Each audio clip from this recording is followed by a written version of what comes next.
नमस्ते, मैं हूं डॉक्टर अमिता तिवारी, स्त्री रोग विशेषज्ञ। कई बार जब अनचाहा प्रेगनेंसी हो जाती है और हम अबॉर्शन के लिए डिसाइड करते हैं, फिर गायनेकोलॉजिस्ट के पास जाते हैं, फिर आपके डॉक्टर आपको अल्ट्रासाउंड एडवाइस करते हैं। कई बार अबॉर्शन के बाद भी अल्ट्रासाउंड का एडवाइस करते हैं। तो दिमाग में ये आता है कि अल्ट्रासाउंड क्यों कराना है, क्या देखना है अल्ट्रासाउंड से, और अगर कई बार हमारे पास अल्ट्रासाउंड की सुविधा नहीं है तो फिर उस केस में अबॉर्शन कैसे कराएं। तो फ्रेंड्स, आज का मेरा टॉपिक है कि अल्ट्रासाउंड की इम्पोर्टेंस क्या है अबॉर्शन से पहले और अबॉर्शन से बाद। तो इस वीडियो में मैं आपके इन सारे क्वेश्चन का आंसर दूंगी। इस वीडियो को लास्ट तक ज़रूर देखें, और अगर आपने मेरा चैनल अभी तक सब्सक्राइब नहीं किया है तो कर लें, जिससे कि मेरा सारा वीडियो आप तक पहुँच सके। जब हमारे पास अबॉर्शन के लिए पेशेंट आते हैं तो हम सबसे पहले पेशेंट को अल्ट्रासाउंड एडवाइस करते हैं। उसमें हम 2 बातें जानना चाहते हैं। पहली चीज़ ये हो गई कि प्रेगनेंसी का कौन सा हफ्ता चल रहा है। कई बार मरीज को याद नहीं रहता कि उसको आखिरी बार पीरियड कब आया है। कई बार ऐसा होता है कि बहुत सारे मरीजों का जो पीरियड होता है वो बहुत ज़्यादा आगे पीछे होता है। कई बार ऐसा भी होता है कि प्रेगनेंसी हो जाती है, फिर जब महीना आने का समय होता है उस समय थोड़ी बहुत ब्लीडिंग हो जाती है। फिर हमें ये लगता है कि महीना आया है, लेकिन वो महीना नहीं होता है। तो ऐसे में कन्फ्यूज़न हो जाता है कि एक्चुअल में प्रेगनेंसी का कौन सा हफ्ता चल रहा है, और ये जानना बहुत ही ज़रूरी है, क्योंकि ये इस के बेसिस पे ही हम डिसाइड करते हैं कि मरीज को दवाइयों से बच्चा नुकसान करना ठीक रहेगा कि सफाई करनी पड़ेगी। तो इस तरह से हम अल्ट्रासाउंड से इस बात को कंफर्म कर लेते हैं। दूसरी इम्पॉर्टेंट चीज़ हम ये जानना चाहते हैं कि प्रेगनेंसी सही जगह पे है कि नहीं, बच्चेदानी के अंदर है कि नहीं।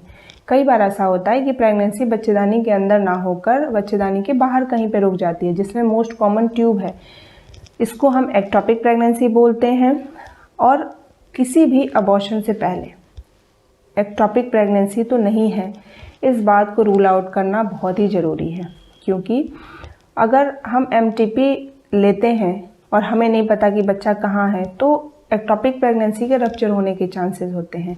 और ये कंडीशन ऐसी होती है जिसमें मरीज की जान को खतरा भी हो सकता है। और अगर एक्टोपिक प्रेगनेंसी पता चल गई तो इसमें इसका जो मेडिकल इलाज है वो भी बिल्कुल अलग है, और जो सर्जिकल इलाज है वो भी बिल्कुल अलग है। एमटीपी लेने से एक्टोपिक प्रेगनेंसी में और क्या क्या नुकसान हो सकते हैं, और एमटीपी कराने से पहले डॉक्टर की एडवाइस का क्या इंपॉर्टेंस है फ्रेंड्स, इस पे मेरा एक अलग से वीडियो है, उसको भी आप लोग ज़रूर देखें, आप लोगों को काफ़ी फ़ायदा होगा। तो ये हमने देखा कि हमने जस्ट प्रेगनेंसी की एज और प्रेगनेंसी किस जगह पे है ये अल्ट्रासाउंड से पता कर लिया। अब कई बार ऐसा होता है कि हमारे पास अल्ट्रासाउंड की सुविधा ही नहीं होती है। तो उसमें क्या होता है कि कभी भी हमारे पास कोई पेशेंट आता है तो अल्ट्रासाउंड भी एडवाइस करने से पहले हम उसका एक इंटरनल एग्जामिनेशन, क्लिनिकल एग्जामिनेशन जो होता है गायनेकोलॉजिस्ट का, वो करते हैं।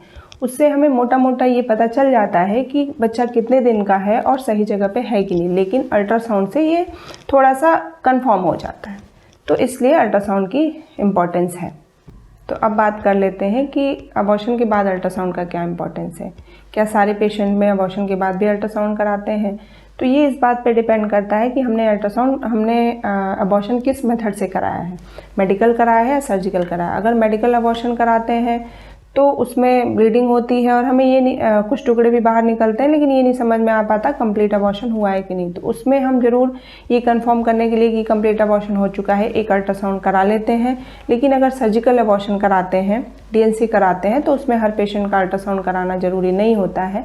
अगर कोई पेशेंट हमारे पास कंप्लेन करके आती है कि ब्लीडिंग ज़्यादा हो रही है और ब्लीडिंग बंद नहीं हो रही है, तो हम उसमें देखने के लिए कि कहीं कुछ एक आध केस में टुकड़े अंदर तो नहीं रह गए हैं, उसमें हम ज़रूर अल्ट्रासाउंड एडवाइस कर लेते हैं। तो फ्रेंड्स, आज हमने इस चीज़ को जाना कि अबॉर्शन के पहले और अबॉर्शन के बाद अल्ट्रासाउंड का क्या इम्पोर्टेंस है। मेरे इस वीडियो के लिए आपका कीमती समय देने के लिए बहुत बहुत धन्यवाद। और अगर आपको मेरे से कुछ भी क्वेश्चन पूछना हो तो कमेंट सेक्शन में ज़रूर पूछें। मेरे वीडियो को लाइक भी कर दें। Thank you so much.